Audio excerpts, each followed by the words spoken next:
Harry Potter is making Polyjuice potion. He's making it for 4 people. He goes to the wizard's store. He has to buy 4 items.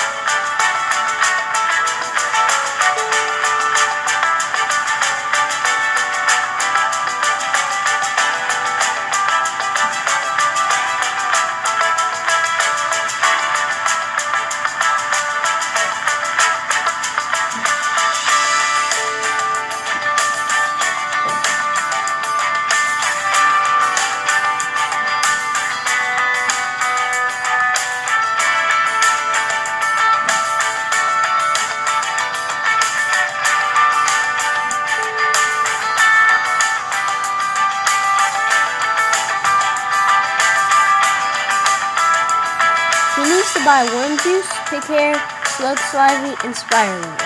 How much will it cost?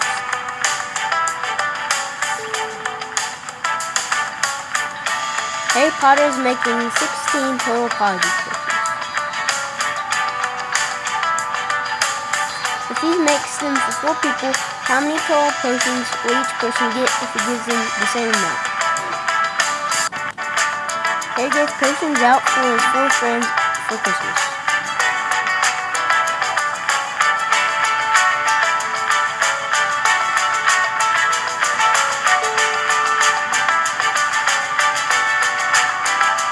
Everyone loved their gifts and had a Merry Christmas.